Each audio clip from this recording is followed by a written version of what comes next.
Impodcast time! That's right. Binford Tools is proud to present Home Improvement Podcast. My name is Adam. You all know my co-host, Jordan. Hey, what's up, Adam? Hey, Jordan. I'm reporting live from the tallest building in Schaumburg, Illinois. Wow. You've really just come places in the last week or so. I've built myself up to the stature where I can stay in a hotel that I'm not paying for, and go ahead. I mean, you showed me some artwork that's on the walls, and it's pretty classy.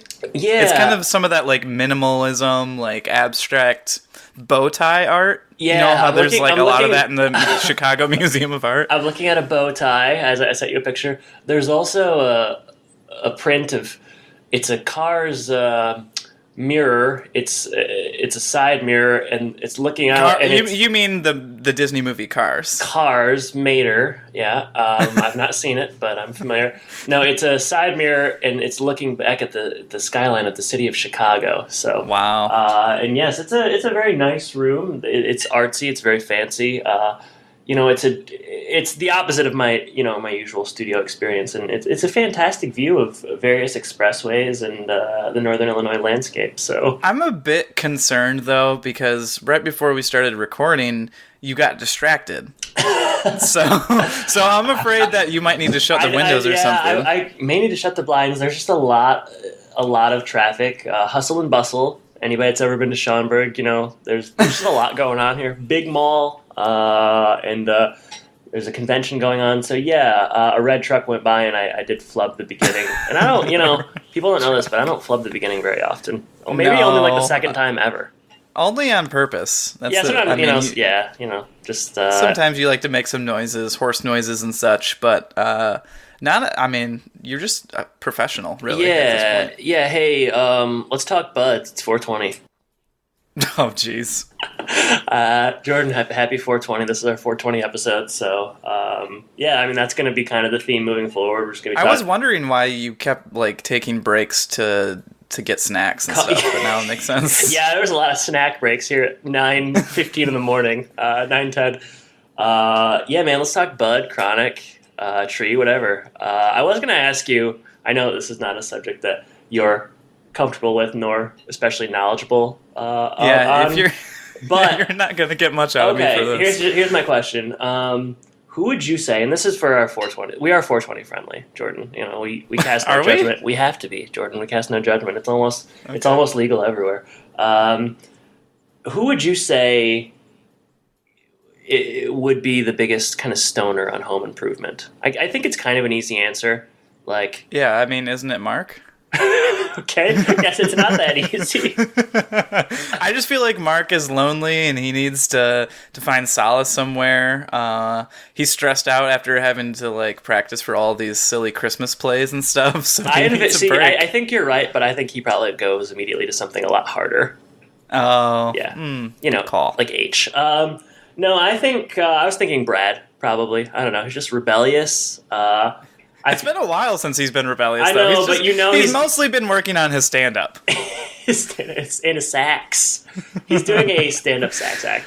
I feel like Brad, moving forward, there's got to be an episode in the next year or two where he's smoking cigarettes or having sex or something. He seems like the real rebellious one of the bunch. So my money would be on Brad. Obviously, Wilson is definitely in consideration as well, just because of his. He's just kind of always out there. He doesn't count, really. Yeah, he doesn't count. It's too easy. But yeah, my money's on Brad.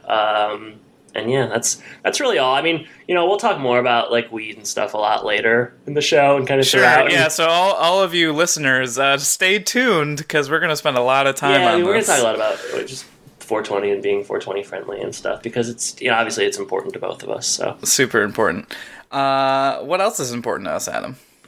I know it's important to me, and I think it's important to you, and this is our home improvement reboot script, Jordan. Yeah, super important. Mm-hmm. So you spent hours in the lab, you shut all the doors, you closed all the windows, you even wrote in the dark sometimes. You know what? And, it was shockingly pretty easy. I don't want to take away from the accomplishment. I like how it turned out, and I think it's solid overall, but yeah, it wasn't that hard. I don't know. I had worked on a pilot previously which was, I mean, it was a lot longer, but it took me like months and months and months to write. And this was, a couple, 3-4 hours probably. Perhaps this is your wheelhouse if it was so easy. Home Hey Improvement. man, get at me, Wind Dancer Productions. So yeah, we are going to read the first, I think, 3 scenes today, and we're going to release those 3 scenes as well somehow. We'll talk about that off air. in PDF form somehow. PDF somewhere, and then I think we'll release the whole script to Patreon people. If you're trying to read it, hop on that Patreon. Yeah. And then Patreon.com/HomeandPodcast. That's right. That's where it is. That's where we're housed. And then, down the road, maybe we'll release the whole thing. I don't know. We'll see. We'll see. We'll see how generous we're feeling. Yeah, I don't know. Maybe generosity will abound. Maybe it won't. But we're feeling generous enough to share the first 3 scenes of the reboot. And, Jordan, should we get into it?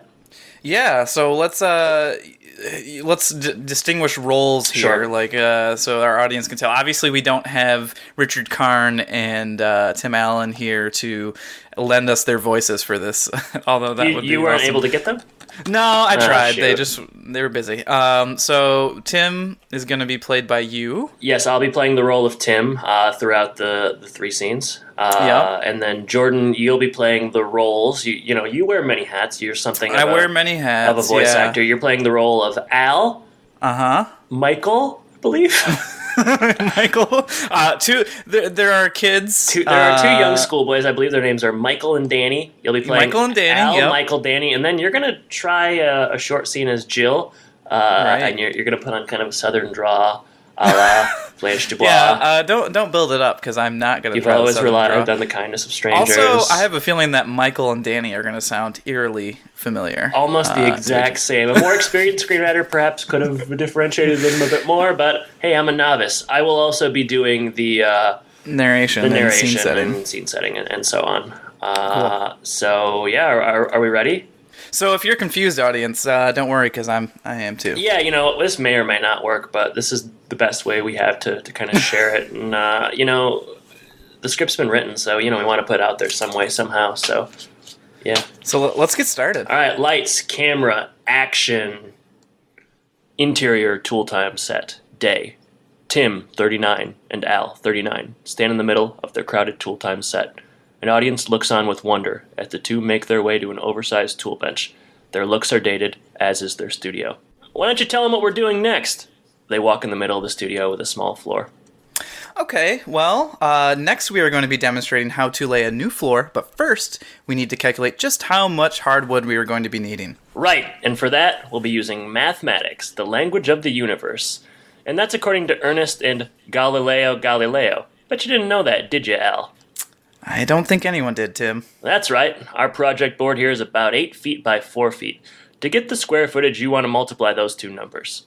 Al takes his tape measure and begins to measure the board.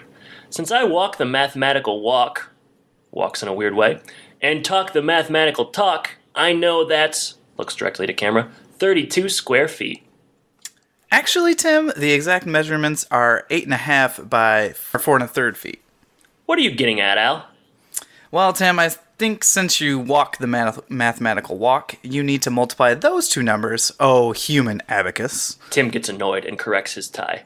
Well, I'd love to, my stout little assistant, but we're out of time. So I guess I just have to round it off to 32. 36 and 4 4/5 feet. Whatever, Al. In order to get to the new floor, we have to lift off the old floor. That's right. And for that, we can use a simple, basic scraper. That wouldn't be any fun. Let's use the dry ice method. You just put dry ice there and lift the asphalt titles right off there. Actually, Tim leaves. Using dry ice, you'd need an awful lot of dry ice for that to work. Tim, from backstage. For once, Al, you're totally correct. So what we'll do is, we'll be using the... You can hear some rumbling from backstage. An engine starts. The simple, basic scraper. Takes one from beside the workbench. You can pick up this at any... Tim comes driving, a little truck loaded with dry ice. Any hardware store. Tim drives forward and up on the board looking very manly, but then loses control. And the truck first stands on the back wheels, then it leans forward and smashes the little cupboard with Al's mother's teacups. Tim, from the truck. We'll be right back after this message from Binford Tools. Al looks very sad. Interior shop class, day. The camera zooms out to reveal that the previous clip was being played on a cell phone. A student, Michael, 16, watches with great excitement from his desk. He stands and walks toward the other side of the room, where a teacher, Tim, 63, is helping a student operate a buzzsaw. The class is full of students completing a similar task. Is this you, Mr. Taylor? Tim turns around and removes his safety glasses. The saw buzzes loudly in the background. What? Is this you? He thrusts the phone into Tim's face. The saw continues to buzz. Huh? Tim is shocked to see the video, which causes the sleeve of his shirt to get caught in the saw, tearing the sleeve wide open. Tim turns off the saw and rolls up his sleeve. The students laughed. Oh, no. Where'd you find that? Reddit. You read it? No, Mr. Taylor, Reddit. It's like, never mind. A group of students gather around. Thanks for trying. What is it? Back in the 90s, I used to host a local tool show up in Detroit called Tool Time. Another student, Danny, 16, joins the conversation. Old Teach here had a pretty big following, too. We're talking fan mail like you wouldn't believe. People sent you mail? With, like, stamps? Yeah, Dan, with stamps. We also used to get our driver's licenses at 16 and actually talk to one another. Weird, huh? Tim looks towards the class and sees a dozen students with their faces buried in their phones. Who's this other guy? Al. I like his shirt. Yeah, he's cool. Seems like he knows what he's doing. Tim is visibly frustrated by this. Don't you guys have some sawing to do? In a second, Mr. T. I pity the fool who doesn't get back to work. What? He was, never mind. Thanks for trying. Seriously, guys, can we get back to it? In a second. You know this video has like 100,000 views, right? Why? Nobody knows why anything gets looked at online. You think it'll ever come back? What? Tool time. Not in 1,000 years. Why not? Nobody wants to watch an aging star replay their greatest hits. Tim's phone vibrates in his pocket. He fishes it out and sees that it's an incoming call from Jill. Excuse me, guys. Tim steps out in the hall and takes the call. His face takes on a saddened look. Interior, Taylor home, night. Tim enters through the side door and finds Jill sitting at the kitchen table alone. She stands as he approaches and the two embrace. How you holding up? I'm fine. You? Hanging in there. I can't believe he's gone, just like that. I can't either. Tim walks over to the mantel and picks up a photo of the family standing in front of a picket fence. Wilson peers over. You couldn't ask for a better neighbor or a better friend. No, you couldn't. Did you tell the boys? Talked to Brad and Mark. Couldn't get a hold of Randy. They'll be at the wake on Thursday. I talked to Al on the way home. He said we could stay with him for a few days. Jill nods. Tim looks back at the family photo. Jill hugs him from behind. Fade to black. Fade to black on the first three scenes. Well, depending on how the editing goes, that might seem like we did a really good job, or, you know, it might reflect how terribly it actually went. But yeah. The cool thing is that I can put the bad version on the outtakes. That'll be good. Yeah. So yeah, that is those are the first three scenes of the reboot. I think it's about 3 pages. There are 23 to follow. So if you're curious, you want to know where things go, donate to the Patreon and we will release the entire script to you. So Jordan, great. You really brought it, especially those two boys. Bouncing between Michael and Danny was the hardest thing I've done in a long time. That was good. Yeah, you really brought it. It would have helped if we if we'd have practiced even just the one time. But this was our first live reading. You know what? It went all right considering. So yeah, we've done worse things, I'd say. So, yeah, I hope you enjoyed that. And yeah, like I said, if you want to read more, donate to the show and we will release it, and we'll put these first 3 pages up on social media sometime next week or when the episode is aired. Yeah, patreon.com/Impodcast. So even as little as $1 a month will get you access to the rest of the script here. So. Yeah, you can't beat that. No. So something else you can't beat is this next episode we're gonna cover. Episode 85 is Some Like It Hot Rod. And this episode was written by Neil Kramer and Ned Tietenbaum. Are these new guys? I didn't recognize this these is names. The one and only episode that they do. That's so strange when that happens. They also just bring in a ringer for one ep. Well, and they also it seems like these two just travel around because they only did 1 episode of Quack Pack. Are they like a duo? They must be team? a duo. And okay. if you don't know, Quack Pack is the misadventures of Donald Duck and his rebellious teenage nephews with attitude, Huey, Dewey, and Louie. So a great childhood show. Okay. Adam, what are some of your favorite childhood shows? Interesting. childhood as in, like, they are made specifically for children, or just shows that I watched as a child? Maybe both. Okay. I don't know how they're different, really, but we'll see. Because, like, I feel like when I was young, I would, like, purposefully kind of avoid... Oh, you tried to be older than you were? Yeah, quote-unquote children's shows, but I'll try to think of some that I liked. I definitely... a lot of Recess was watched. Oh, yeah. I think that was a good one. I liked Recess. You know, I like many around that time, I watched a lot of Power Rangers as well, so I was very, very into Power Rangers. I remember when the Power Rangers movie with Ivan Ooze came out. That was a big event for me. So yeah, Recess, Power Rangers. I mean, depending on how young you go back, I know I watched like Barney and stuff like that.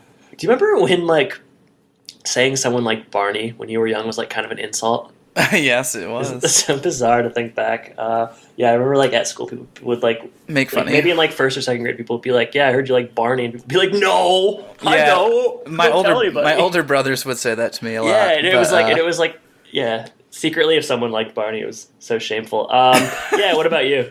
Yeah, you know, a lot of the ones you just said too, but a little bit more of the Disney cartoons too. So everything from like Bonkers to Darkwing Duck to DuckTales to Winnie the Pooh, Pokemon, a lot of Pokemon, Digimon. Yeah, I watched too. a lot of Pokemon. I didn't really watch any of the other shows. Like, I didn't really watch any Disney cartoons or anything. But Pokemon, yeah, definitely remember that being pretty big as well. So. I loved coming down to Disney World because they had Cartoon Disney here, and that played like all of those shows, Goof Troop and all that stuff. And then we didn't have it in Michigan for a long time. And then when we did get it, I was too old to watch it. So. Well, I remember when Disney Channel was like a premium channel. Like, you would have to pay extra for just to get the regular Disney Channel. And that was that way for a while. It was rough times when we grew up. Yeah, it was tough, man. Really hard. You know what? The internet, we'd have smartphones. You know, kids nowadays. Oh, they got it all. iPads. Yeah. Get off my lawn. Some like a hot rod, Jordan. Yeah, aired you got December a synopsis? 6th. Well, I'm not there yet. Well, let's get there, all right? Aired December 6th, 1994.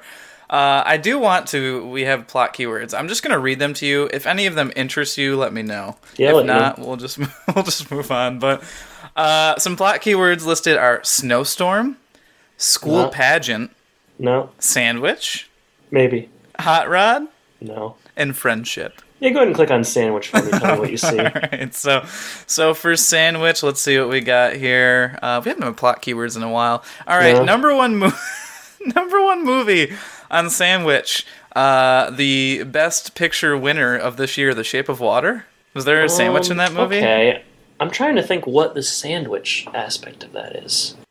I don't know. The other top two, perhaps, are interesting as well. The Flintstones movie from '94. I do like the movie. Is there like they eat like a lot of brontosaurus in that? So maybe there's like a brontosaurus burger or something. Tons of sandwich jokes in that movie.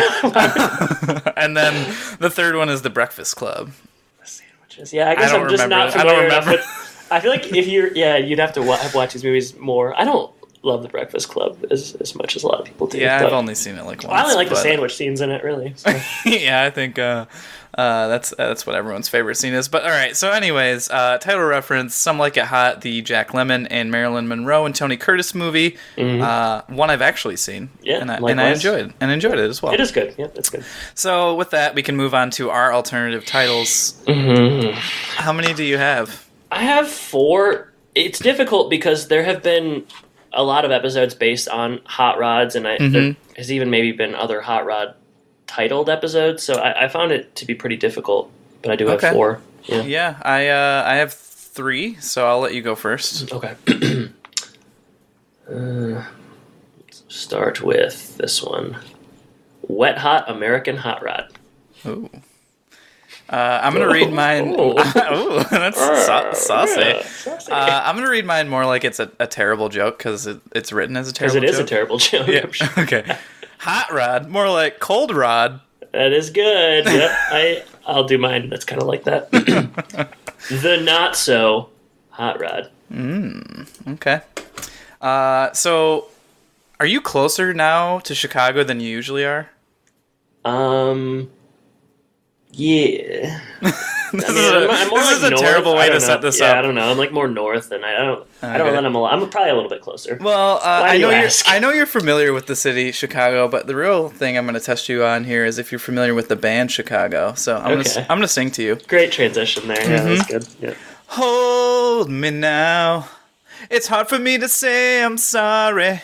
It's good. I'm actually not familiar with that song, but oh really? I like I like it when you do the singing ones. Yeah, I know. Warms my heart. Okay. Next one, Psycho analysis. All caps, right? All caps on Psycho. We're just regular capitalization on analysis. Good. All right. My last one is underappreciated. That's a good one. My last one is my worst one, and this is in contention for one of the worst ones I've ever had. All right, you'll see why. Okay. The deli from Helly. Because you know that the sandwich makes up such a large part of the episode. It's a real focal point. I tell you what, if we do have a lot of 420 listeners, they're probably getting the munchies. They're gonna need sandwiches immediately. Oh man. Even though this will come out the Wednesday after, but anyway, 420 is a mindset. It's not a day. Details. Bruh. All right, so now we're to that plot synopsis that you wanted so much, and Skagary 66 is back. Well, it's a good one, so I wanted you to get to it. Okay, good. All right, so while using the garage to make scenery for Mark's school Christmas pageant, Jill accidentally leaves Tim's hot rod outside during a snowstorm, just a day before he's been asked to display it. Thanks, Skagary. Yep. Spoilers. Yep. So let's go ahead and get into the show about 30 minutes title, into recording. The deli from Helly. Let's get into it. I'll start. It's a tough start, I would say. Tool time, stain removal. Wait. What?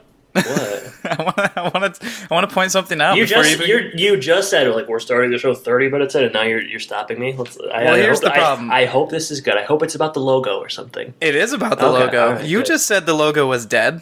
Last episode. What was he doing? Cleaning something? He isn't dead. He's wiping up. So I don't know. Seems like he's back to work. It's penance, I'd say. So, anyways, now let's talk stain removal. Boy, I'm glad we were able to address that. Stain removal, tool time. Some crazy outfits here. Tim's wearing like a white puffy Eskimo kind of coat, and Al's wearing like a flannel vest. It's vest day. It should be vest day, not stain removal day. You got that right, buddy. So there's a phrase here that kind of made me cringe. They're talking about man-sized stains. Just phrase that better, Like it really only brings one thing to mind, and whether you are of the perverted mindset or not, how could you think about anything but something sort of gross? But they are talking man-sized stains, and in order to clean up a man-sized stain, Jesus, you need a pressure washer. You need something with some power. It's time to demonstrate. So yeah, there is supposed to be soot or grime on the side of the building, but Tim is instead he's put some graffiti up there, American graffiti, if you will. Mm-hmm. And what he's written, Jordan, is also kind of cringeworthy, and also hilarious. So he spray painted in black letters, "Al's a gal." Yeah, pretty juvenile even for Tim at this point. Yeah, but juvenile, dumb, not funny. He power washes it, but the power of the washer, as it were. How would you describe what happens? The wall is it caves in, sort of, or I don't. The weird thing is, it looks like it's working to me, but they kind of give up. And in this whole scene, Al's kind of hit his limit because Tim is poking at him. Mm-hmm, yeah. He feels underappreciated, if you ask me. But, yeah. But Tim's playing all these jokes like your fly is down, and he's written Al's a gal on the wall, something like that. And after using the pressure washer, like you said, it seems like the wall is kind of disintegrating, but the text is staying on the wall. Yeah, so it's like it's almost become like it's like etched in permanently. I don't really. Yeah. It's difficult to describe, but like the power of the machinery has like etched it's become like stenciled in as opposed to the spray paint. Yeah, it's really stupid. Seems like you could just repaint the wall and everyone would be okay. That would be the first step. The exterior of this of the Tool Time set looked very much like the exterior of a film lot, I would say. It's ironic. Weird. So I mean, I don't know. I don't have much to say. It's kind of not for not, it doesn't really relate to much that's going to go on. We get a little bit more Al in this episode, but he doesn't. It's not like his frustration comes to a head or anything. It just is kind of like building, and then he just gets hungry. He just gets hungry and hangry and so on. But it's a brutal opening scene. We haven't seen anything good on Tool Time in quite a while. Yeah, I think they need to cancel the show.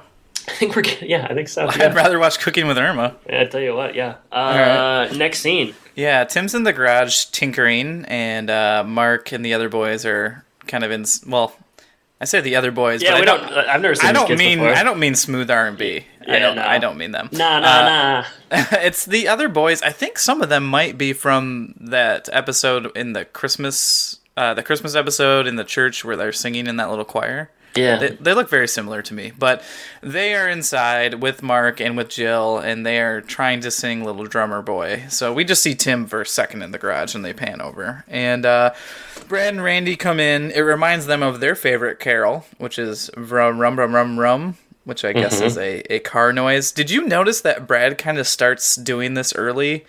Almost like he messed up the line? It was like a flub, and he started it before everybody else. It was supposed to be more in sync.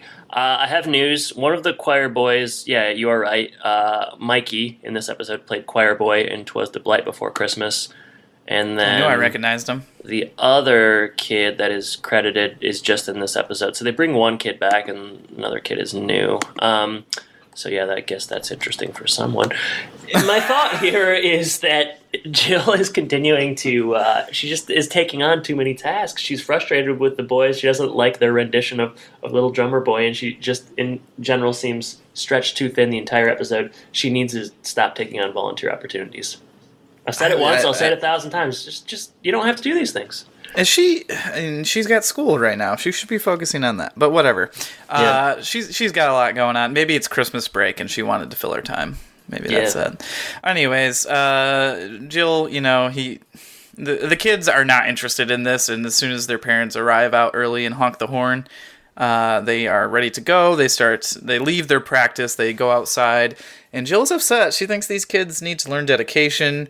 And then she moves on to her next project, which is in the garage. She's going to be kind of working on painting the scents. She's running the entire play. I don't know if it's common for the person, like, you have to write it, you have to figure out the singing, and you have to paint the sets. I would think there would be maybe somebody else would help you with one of those aspects, but no, she's literally doing it all. School's been underfunded. That's probably true. Not in Royal Oak. No. But yeah, Brad and Randy aren't there to help. They're gonna go to a hockey game, so they head out. Is this a rec hockey game? Like, is this like? Do you think that they're in a hockey league, or it's just like a pickup game? If it is a pickup game, I feel like their bags are way too big. I just think it's strange that they would have they would have games that their parents didn't go to. That struck me as being kind of a strange note. I thought it was like a neighborhood type of thing, but okay, interesting. Yeah, because I don't know, growing up, I suspect your parents didn't miss many of your sporting events, and mine didn't. This is either. a really sore subject, actually, for me. And it's left a big wound. Oh no! Well, let's not. All right, let's not say we did. Jill's painting the sets. Everybody kind of bails on her. Mark. This is funny. Like, Mark has a friend. Mark has made a friend somehow. Billy.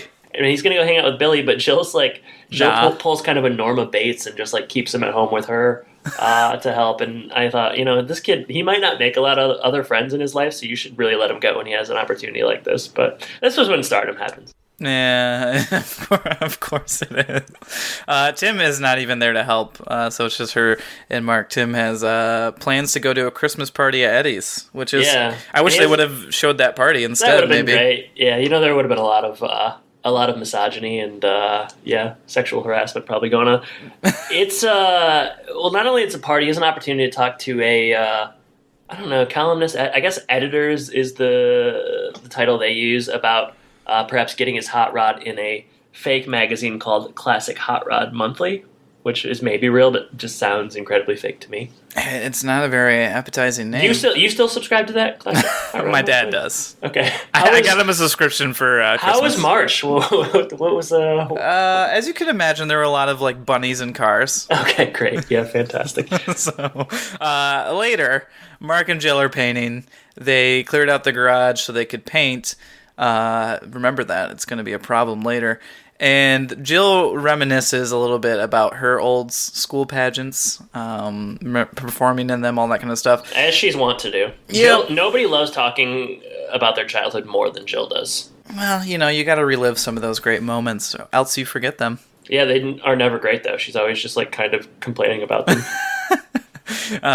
So Brad and Randy come home. It's a blizzard outside. They've got snow all over them.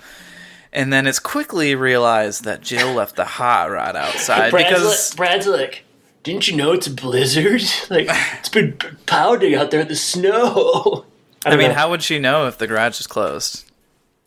How long are we supposed to think they've been painting? Like 12 hours or something? Like, I don't know. It's all day, I think it is. It's supposed to be like 4 or 5 hours. I mean, you probably had some, son of a painter as you are, you probably had some marathon painting sessions. Boy, don't Don't get me started. This episode probably rang pretty true to you. You've been in similar situations. Yeah, it wasn't, for a school pageant, but I've done some painting in a room for a while. Wow, hey. What an approachable premise. I know, right? Yeah. The garage opens. Jill did not cover the hot rod, and Randy says, "It's covered now." Yeah. Well, you know what, though? It is stupid. If it's sorry, stutter, jeez. It's December, so why would she, even just to leave it out there if it wasn't snowing, seemed like it would be kind of a risk. Definitely a risk. I don't know, just being December. I was thinking earlier as we were watching, maybe there are other shows like this, but Home Improvement is really a show that definitely relies on the time of the year and the seasons for content, so like, if it's, like, they really telegraph, like, if it's summer, like, you're gonna get some summer-based episodes. They're always, like, doing, like, winter-based episodes and so on. Like, I really feel like the seasons play a big role into the various plot points of the show. And that isn't something I see as much now, but I also don't watch a lot of half-hour sitcoms. Yeah, so. Well, I mean, there's the premise every single episode Tim goes outside. So I guess they kind of have to. Outside is definitely a big part of what they do in general. So, I guess it's also strange because I don't know that a lot. Well, maybe they do because shows still have like Christmas episodes and stuff. But they seem like they have a real dedication to like portraying the seasons in real time. So like if it's December on the show, or like if it's December in real life, they're gonna have snow on the show, which I guess is kind of cool. I don't know. A lot of shows maybe wouldn't pay attention to that or wouldn't care about it. A lot of shows are just so worried with their own plot that they just don't take into account the seasons. I also think that they're just kind of desperate for ideas on this show. So like they're like, it's December, well, let's have something about snow. I don't know. They do the Christmas thing. They have long seasons. It seems like 24 episodes. This season's 26 episodes. 26. You know what, though? Not enough. That's one for every 2 weeks out of the year. Yeah, I don't know. I mean, it's been, at least lately, it's been a better season than some others. So, But anyways, great tangent about the seasons. This is one of our looser episodes to date. I just got this beautiful Schaumburg view, and I'm not worried about free as a breeze, hitting deadlines, following the script. This might end up being a two-parter episode. This is our laissez-faire episode. Hands behind my back, relaxing. All right, we'll get back to it. So, yeah, there's a lot of snow on the car. The titular hot rod, it's a problem.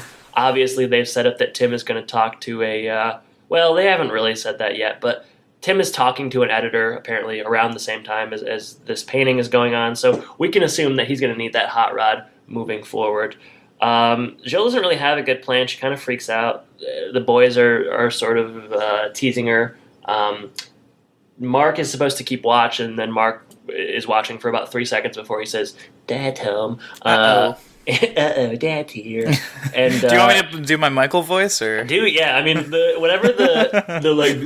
Oh no, that one's Danny. Jill, Dad's home. Yeah, it's good. It's actually worse now. You can't do it now. I got out of character. Well, you're not in the moment. No. You're an actor. You're a capital A actor. Yeah. Tim is home. Jill tries to stall him, and it's fairly comical. But she can only she's like, sit down. Do you want coffee? Tell me about this editor. It is revealed that it's one of the best days of Tim's life. He says, which yikes, must not have a lot of good days. And that the editor wants to see the car and maybe feature it in the magazine. Tim eventually heads out into the garage and discovers the car, and he's frustrated, Jordan. Yeah, but Tim always said he wanted a snowmobile. So stupid. I mean, it's a wonder. This episode is, we'll talk about overall thoughts at the end, but, it's I'm not surprised that these writers didn't, stick around and, get staffed for a full season. They had Quack Pack to do. It's quacktastic. So the boys abandon ship pretty quickly they here. are smart to bail immediately, and Tim and Jill kind of get into it, but Jill very quickly tries to turn the table on Tim. She refuses to take any responsibility or fault whatsoever, and she almost kind of tricks Tim into feeling bad for her or thinking that it's his fault before he confronts her and says you're good, and they kind of fight. But the garage is, you said this, I don't know, probably a year ago at this point, but it is. A lot of discontent occurs in the garage. Yeah, it's a bad place to be. Yeah. I mean, just lots of fights in there. I guess it's good you can contain your fights in there and the kids can go somewhere else. But do you fight a lot in your garage? I don't have one, so I can't really relate. I do not have a lot of fights in the garage, but also there's just not a lot of room in there to have fights. That's true. Yeah, it's not as big. We know from the blueprint last week's episode that it's a 2-car garage. I'm far more convinced every time I watch the episode that it's a 1-car garage. It seems small, but she also fit all the playset in there. I think it's longer, not wider. Yeah, let's spend a lot more on the garage. Let's do some sketches and post them. But is there a grill? On the Patreon. Yeah, we've had some really good social media interactions, you and I, that could very easily just be texts. But it's fine. Well, we like our audience to see behind the scenes. That our relation, we're friends. We're friends. I mean, did they see those pictures? Yeah, our photo shoot. Yeah, from Sears. Garage later. It's apparently 1:30 in the morning, and Al's helping Tim. Poor Al. He's a good friend. He's a little too available. Does he ever say no? He's helping Tim with the car. Tim is very cranky and rude to Al. Al's hungry, and Jill comes in and offers him sandwiches, and Al really wants a sandwich, and Tim to spite her is like, no, we won't take any. Jill's trying to kind of apologize, or she's not really apologizing yet, but she knows she she's says done it's mommy issues. Wrong. Yeah, that's why, all caps psycho, but she really tries to blame everything on her upbringing or her parents or really anyone. She just blames it on anyone but herself, and that kind of continues. Yeah. Al does find that this strikes a chord with him too. He's got mommy issues, so he tries to bring up his as well. We know, Al. We know. Pretty clear. We're heading up to the fence here, right, Jordan? Yeah, outside. There's a great reveal here, but first, let's play a clip. Let's play a clip. I wonder who's going to be the first one to drop the S word in this next scene. Wilson. Heidi ho, neighborette. Is that the heater that Tim wanted? Yes, indeedy. So, how's the hot rod coming along? Oh, it's still really wet. I don't know if it's going to dry in time. I'm so mad at myself. Wilson, I've been thinking about this. Do you think that subconsciously I left the hot rod out in the snow to get back at Tim for dropping that 2-ton beam on my station wagon? Well, Jill, that's a very interesting theory, but I'm sure that your leaving the car out was just an accident. Yeah, but you know what Freud says about that? There are no accidents. Well, obviously, Freud never saw Tool Time. Well, maybe I was personifying the hot rod as a rival for Tim's love and then transferring my feelings of jealousy over to it. Well, or it could Jill, just be about the balance of power in the relationship. I have always had a problem subjugating my ego to the strong-willed male, i.e. my dad. It just taps right into my pre-adolescent, deep-seated feelings of rejection. Jill, the psychological knowledge you're acquiring at college can give you some very powerful insights. You're telling me. On the other hand, a little knowledge and a vivid imagination can really make a person cuckoo. So you think I'm just reading too much into this? Yes, I do. So, basically, I just screwed up. Yes, you did. Yeah, you're probably right. Tim just accused me of not being able to admit it when I'm wrong. I do have a tendency to, just pass blame on to other people. Of course, Tim was the one who didn't move the hot rod out of the garage. Not to mention the fact that he went off to a hot rod party, and that Brad and Randy went off to some hockey game. And I'm doing it again. Right. All right, outside. Mega subversion here. You stole my thunder, man. I know, sorry. It's my thing. You said, yeah. I mean, go ahead. You could. I just wanted to put that out there. So the camera is just like panning to the feet on the ground, the crunching, and you're like, who could be walking outside? And then Jill speaks. And, well, you know what man. though? I was like, okay. I went through my head, I did a little check. I was like, Tim is trying to fix the car with Al, so that it can't be Tim and Al. Mark is playing games or at a buddy's house. It can't be them. Brad and Randy just played hockey, so they're too tired, and they were already outside. So, process of elimination, it had to be Jill. So, did you, pause the episode to think this through? Because there certainly was not enough time for you to do that. Okay, I paused it, and I have a spreadsheet, an Excel spreadsheet of characters, and I just, try to think, okay, where are they in this scene? And, it helps me deduce and analyze these intricate home improvement episodes. We definitely spend too much time on these episodes in general. But, all right, anyways. So Wilson, he has a heater for them to borrow. It's his, if he had a Wilsometer out there with that heater, it'd be pretty high. Pretty high. So Jill is beating herself up, but she's also still doing the psychoanalyzation. Did I subconsciously do this? Freud says there's no accidents, and then there's a good line here where Wilson says, "Well, Freud never saw Tool Time," which I chuckled at.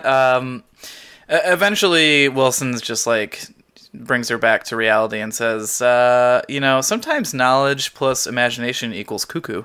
And that's what Jill's being. Made her crazy. Yeah. So Jill admits, yes, she does tend to pass blame onto others. And then she starts to do it again until Wilson reminds her that, hey, you're doing it again. So she's really struggling with this, and she's got to take some responsibility. It's weird because it's fairly cut and dry that it was her fault. Seems like it. Yeah, there's really no shades of gray in this one. Mm-mm. Sometimes there are, but not this one. Next scene. Al is so hungry that he snuck inside and he's sneaking. He snuck inside and he's sneaking. For lack of a better word. There's so much sneaking going on right now. Sneaky episode, Sneaky Pete. He's trying to hide a sandwich from Tim. Tim eventually, kind of discovers it, and they agree to split the sandwich down the middle. They both sit down on the couch. Just gonna take a 5-minute break. It's 1 a.m. It's pretty late. Yeah, it's way too late to be awake. Tim falls asleep fairly quickly, and Al takes a bite out. Tim falls asleep in a way that no one has ever fallen asleep ever, with a sandwich in his hand, like he's holding it near his chest. Al takes the sandwich from Tim and takes a bite of it, but then puts it back. Just finish the sandwich.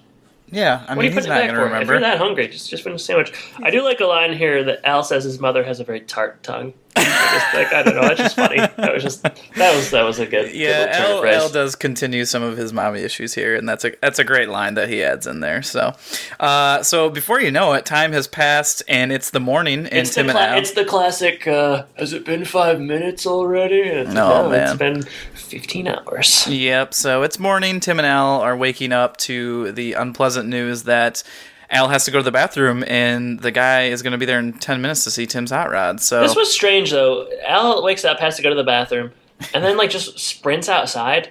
He's got to go. I know, and Tim says we have a bathroom inside, but why not? Why is he running outside? Just for laughs. Okay, yeah, I thought maybe I missed something, but yeah, weird. Home Improvement, ignores logic for a quick. He's very dazed and confused, and he goes outside. Hey, speaking of 420, that's a movie that has weed in it. So I appreciate you keeping it on brand, bro. Trying to. So Al goes outside, comes back inside. Tim goes into the garage, and he expects to see a car that is not quite clean, still wet. It's gonna be bad, but instead, Jill has stayed up all night, and she's packing heat. All night long. All night. By way of hair dryers. Yes, she's got 2 hair dryers. She's conditioned the seats. She's waxed the car. It looks great. And then the biggest, moment here is that she admits that it was her fault. Yeah, it was great. Mm-hmm. There's another good line. And then Tim was like, "Did I hear you correctly?" Mm-hmm. Uh-huh. Mm-hmm. What's the other good line? The other line that I liked is this is. he says something like, "This is the greatest gift you've ever given me," and she said, "I gave you 3 kids," and then he said, "They didn't come out this clean," which I thought was funny. You like that, huh? I did like that. Yeah, hit close to home, huh? Hit close to home. Yeah. All is made up. They kiss, and Jim. Jim, what are we watching? That's the couple name. Oh yeah, it's like yeah. Jill falls asleep though, not Jim, because Tim stays awake. Yeah, I mean everybody's like falling asleep in very precarious kind of positions in this episode. That guy's gonna come in and be really confused that like, Jill what? is sleeping in the Yeah, car. What's wrong with your wife? Is she sick? Final scene here. Tim has, it went well. The editor. Boy, did it. This situation with the editor, maybe a little underdeveloped. I'm not an editor, but would he really come to the house? And I don't know, the whole situation struck me as being a little false. But it went well with the editor, and he's going to feature the Hot Rod in Hot Rod Classic Monthly, whatever. But here's it's really important that you get the name. You right. got to get the fake title right. Here's the kicker, Jordan. It's going to have a babe in a string bikini. And that babe, Tim thinks, it's going to be Jill. But you know what? There's not enough string in the whole wide world. Roll credits, fade to black. The deli from Helly, a.k.a. Some Like It Hot Rod. Jordan, I don't know. We didn't spend a lot of time talking about the episode. But what do you think? Highs and lows of this one? You know what? It wasn't actually... I feel like we kind of were mean to it as we were going through it, but I didn't mind it. Like, I didn't think it was a bad watch. Even. I tell you what, I was very worried after that opening scene, and ultimately I think they did kind of stick the landing. Recovered a little bit, yeah. The idea that no one is perfect, not even Jill, that's a good, a decent plot to run through here, and there wasn't anything that really stuck out. It was just like a fine episode. My low, I guess, is like the juvenile Al's a gal jokes, that kind of stuff. Like that's not great. But I was glad to see a little bit more Al in this episode. I was glad to. I mean, even the boys had a little bit more to do than recently. And it's nice that Tim can be mad for once instead of Jill being mad at Tim. So there you go. What do you think? What are your thoughts? Samesies. No, I like I said a few seconds ago. After the opening scene, I thought like, oh man, is this we've had a couple good ones in a row. Is this going to be the really really bad one that makes me question everything? It was not that. I'm still questioning things, but not because of this. Not because of this. No, after the opening scene, I like the conflict. I thought there was actually some pretty good lines in this episode. I laughed a fair amount. When Tim comes home and Jill's trying to keep him from coming out and seeing the Hot Rod, that was a fairly funny scene. And yeah, I mean, it was enjoyable. It is nice to see, the shoe on the other foot in terms of Jill being wrong about something and maybe Tim having the upper hand and deservedly so. And ultimately, I don't know. I don't have a lot to say about it. It's not, it's not one of the best, but I did enjoy watching it, and I got some good laughs out of it. So, and you're right about Al, and everybody was kind of more involved, whereas the last few episodes, Al has not been featured, and the boys haven't had a lot to do. So, yeah. So, a decent episode. Some like it hot rod. So with that, we'll move on to Sean's social media roundup. If you want to reach out to us, you can do so at thehomanpodcast.com. We're on Facebook at facebook.com/homanpodcast. We're on Twitter at homanpodcast. If you want to support the show, you can do so in a couple different ways. One, just leave us a review on iTunes. The other, or Apple Podcasts, whatever it's called these days. The other, you can go to patreon.com/homanpodcast. Donate as little as $1 a month, and you'll get access to our outtakes that we have typically after every episode, and quite a few after this episode. And you'll also get access to that script that we are talking about, the reboot script that Adam wrote, which is just a fantastic read. So go on over to patreon.com/homanpodcast. Adam, before I get into Twitter, I do have a couple of messages on Facebook that I'd like to read, so I'll do that now. So this first one is from Laura on Facebook, and she has something to say in regards to our conversation that we were having about home improvement and Last Man Standing and those articles about the differences and what it looks like for middle class. So Laura says, home improvement is definitely a little more middle class. Last Man Standing is more upscale in Tim's job and responsibilities and in their home.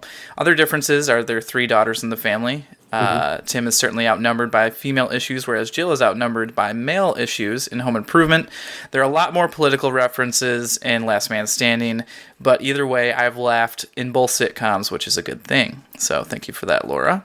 Yeah, I think, I truly... Have you ever watched an episode of Last Man Standing? One episode, so... Maybe we should watch one sometime, like the pilot or something, and talk Yeah. about it. That might be interesting. Yeah, I've never watched... I mean, like, it's... The only time I've ever watched it's been, like, on a treadmill or something. Yeah. But yeah, I do think that, like, you know, my parents, I think, like Last Man Standing pretty well. I know my Uncle Randy has said in the past that he enjoys it. So, yeah, I we should check it out at some point, and I'm glad that that Laura likes it. And I think, you know, of the two, I would say that Last Man Standing probably has a better chance of coming back than Home Improvement. So we'll see. Yeah, we'll see. I also have a message from Sarah on Facebook. Sarah says this is in response to the reboot idea that you just brought up. So, but since Earl Hindman Wilson passed away, where is Tim going to get his advice? I don't think it'll be any good without Wilson, and they sure as hell can't replace Hindman. So, Sarah's got some strong words. She doesn't want to see a reboot without Wilson, and you know, all I can say is you'll see some of a way to deal with that in Adam's script here. I think. Throw us some bones, and I do try to address that in the script. So I agree. It's not the same without Wilson or the Hindman performance, and I'm sure the actors would say the same. Yeah, I'm sure. Yeah, there's no amount of writing that can fill that void. So yeah, thanks for reaching out, Sarah. Yeah, with that, Adam, what's going on Twitter? Twitter poll this week, 13 votes. Did you ever take a shop class in school? Pretty close. 54% said no, 46% said yes. So yeah, I mean, I don't know. I don't have much to say on that. I didn't, and I'm assuming you didn't either. I did, yeah. You did? Yeah, it was called like Applied Technology or something. Oh, in middle school? Yeah, but it was shop. Yeah, I remember that. So. Did a 16-minute somehow Periscope, so that's there if you want to check that out on this episode. Your time just gets away from you. Well, the problem is, like, with Hulu, 90-second commercials every time they take a break, so, like, there's, you know, you lose some time doing that. Probably the big news out of Twitter is we are planning to have a, recording with Brett White, who writes for Decider and has written a couple of Home Improvement episodes that we've discussed. We talked a while back about the Jill Taylor is the best sitcom mom. He wrote another one, about Al Borland potentially being a gay icon, and then the last one about the toxic masculinity and how Home Improvement maybe isn't the show people remember. So yeah, we're planning on talking to Brett sometime in the future, and we'll release that as an episode, so we're looking forward to that as well. Twitter is just a great tool, you know? It is, yeah. It's nice to be able to reach out, and you and I, Jordan, had a really great exchange. Yeah, if people want to see that, they can go to Twitter. Yeah, it's super funny. A lot of good bits. Desert jokes and Sahara jokes. And Michael J. Fox. I mean, what more could you ask for? We're hitting all of our familiar kind of beats. So yeah, if you like those beats, yeah, it's worth checking out. So jeez.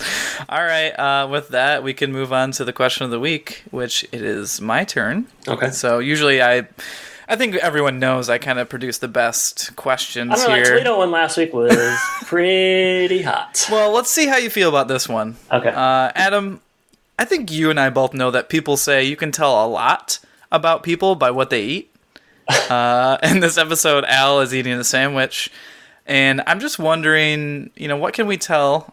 You don't have to say what we can tell by your favorite sandwich. But I do want to know what's your favorite sandwich. And perhaps... I don't know if this will take too much time, but maybe we can offer what kind of sandwich you should be eating and what I should be eating based on who we are. So. Oh, wow. Well, those are two very different questions. Yeah, what's your favorite sandwich? Okay. Let's just start there. Okay, my favorite sandwich, I don't have a favorite, but I can tell you a bunch of sandwiches I like. You don't have a favorite? I can't think of a favorite, but I have a bunch of different sandwiches Can you narrow it down to 2 or 3, maybe? Yeah, definitely, for sure. Okay, cool. Okay. Reuben is a sandwich that I really enjoy. Okay. And, with or without the kraut, I can go either way. All right. Corned beef, man. Hey, man, either way. I love a Reuben.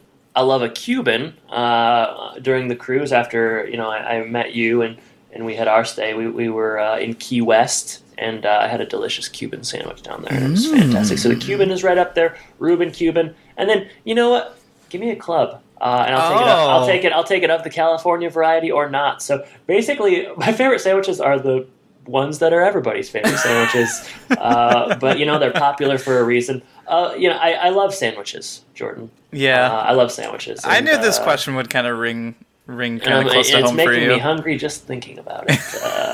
A lot of sandwich talk.